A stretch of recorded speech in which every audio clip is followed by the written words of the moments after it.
Good morning, class, or maybe it's the afternoon because you kept sleeping. Um, so, we're going to start some new material today, and as you can see from the screen, we're going to talk about RNA.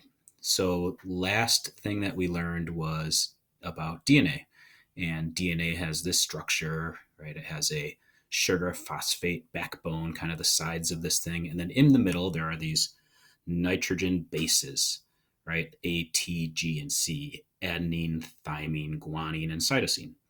And those four bond with only one other nitrogen base, right? A bonds with T and C bonds with G.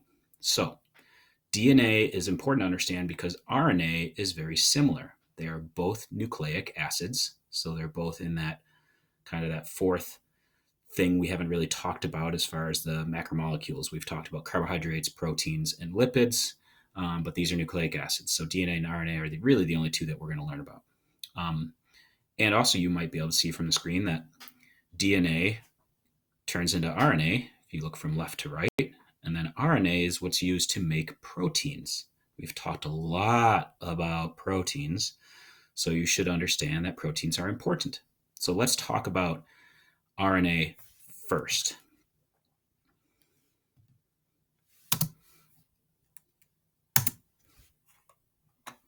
So, what I want you to do right now is I want you to pause the video so you can grab a notebook and you can read this and just pause it right here as soon as I'm done talking. We need to create some sort of recording. We need to write some things down so that you can get a 100 on the quiz that's going to be based on this. So at this point, you can just read the screen, pause the video, and go get something that's going to be your notebook. When you're ready to write, just press play.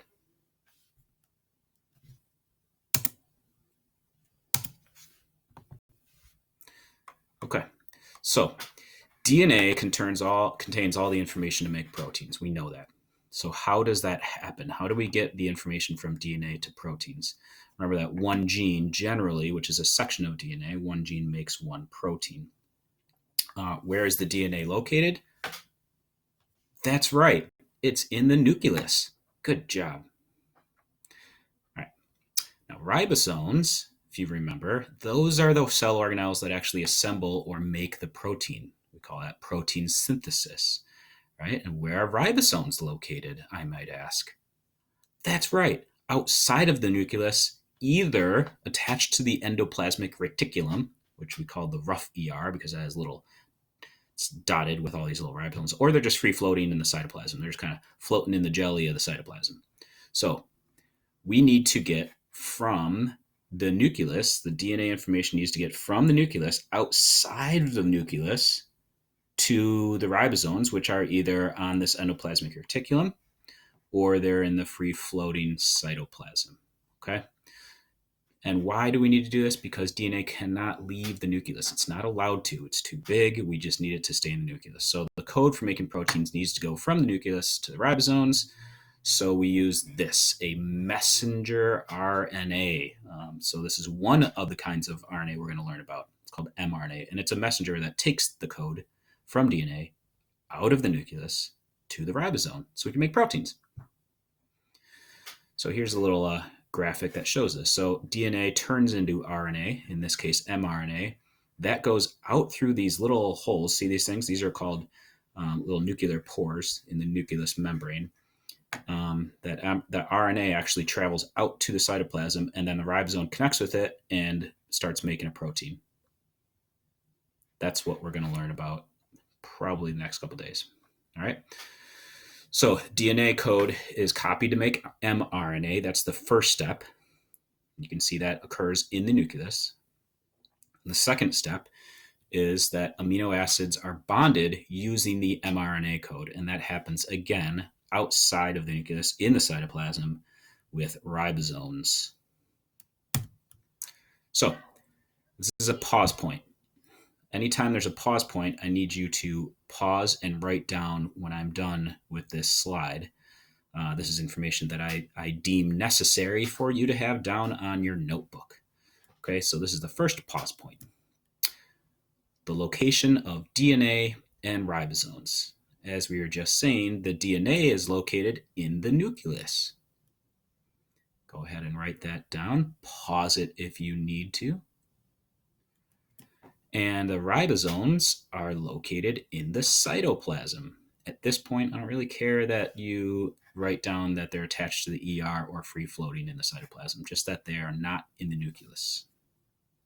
So pause if you need to finish writing this down, and then when you're ready, continue. All right, so the code in DNA into proteins. How does this happen? So there are three kinds of RNA we're going to learn about that are all involved in making proteins. The mRNA, we just learned about that. That's the one that goes from the nucleus to the ribosome. But then there's another one that's called the tRNA, and that stands for transfer RNA. That brings the building blocks of proteins to the ribosomes, right? We need to get a bunch of amino acids together. This is something we went over a ton. The building blocks of proteins are amino acids. So we need to get some amino acids to come to the ribosome so that they can be bonded or linked together to make the protein. tRNA does that. The last one is called rRNA, and this actually performs that task of bonding the amino acids together to make a protein. Okay, so to understand the steps of protein synthesis, we need to understand RNA better, right?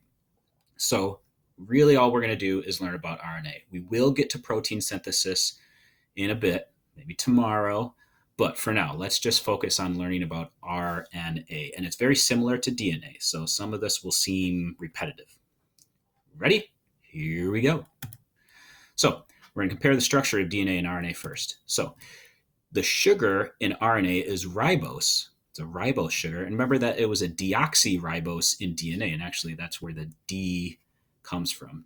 Deoxyribose nucleic acid is DNA. So this is ribonucleic acid, and you can see the RNA right there. So the R stands for ribose. RNA is made as single strand, and remember that there's a double strand, this famous double helix formation of the DNA. So single strand for RNA, double strand for DNA. And RNA contains the base uracil. And if you remember that there's thymine is one of the 4 nitrogen bases in DNA. There is no thymine in RNA. RNA contains uracil, which is different from thymine. But uracil does bond with adenine, the A. So just like in DNA, the T and A bonded together, but now we're going to be doing a U bonding with the A, the U of RNA. The phosphate group is the same, so we don't have to worry about that. Okay, this is a pause point. There's a lot of information here, but this is essentially a table that I want you to create. So draw the lines and then copy all of the information down. And it's everything we just went over. I will point out that I highlighted the uracil because it's important for you to remember that there is no thymine in RNA. Instead, there's uracil, which means that the adenine is going to bond with the U as opposed to with the T in DNA. So pause the screen now, copy this table down into your notebook, and when you're ready, you may continue. Okay, so now we're going to write down and copy down the 3 kinds of RNA. So there's going to be 3 pause points. We're also going to learn what a codon and anticodon are. They're essentially things that are going to match up. We'll talk about that in a little bit. So let's talk about the first kind of RNA. This is your pause point when you get all this information. The first kind of RNA is mRNA. It's a messenger RNA. It's single-stranded, and the function is to carry the DNA message from the nucleus to the ribosomes. And a codon is 3 nitrogen bases in a row on mRNA, and each codon represents 1 amino acid, which we're going to learn about again when we get to protein synthesis. But I need you to understand that codons are on mRNA, and each codon is just 3 bases in a row. Now we're starting to, basically a codon is like a word, right? If this is A, U, and G, well, then we know that's like a word. AUG is a specific word that will represent 1 amino acid. So whenever you're ready, pause this, make sure you copy all this information down. When you're ready, press play again. The second kind of RNA is called tRNA, and the T stands for transfer RNA. And this is a structure that contains an anticodon that's complementary or is a complement to the mRNA codon at one end, and at the other end, there's the amino acid, which is critical. And basically, the function of the tRNA is to carry the amino acids to the ribosomes for protein production. Take a look at the drawing. If at any point you guys want to make drawings, go ahead. Again, pause point, so please copy all of this down. Whenever you're ready to continue, press play. The third kind of RNA is ribosomal RNA, and it actually is like making up the ribosome. So part of what makes a ribosome is RNA. Crazy, right? And basically what this does is this is what creates the peptide bond, which is a bond between the amino acids to make a huge protein.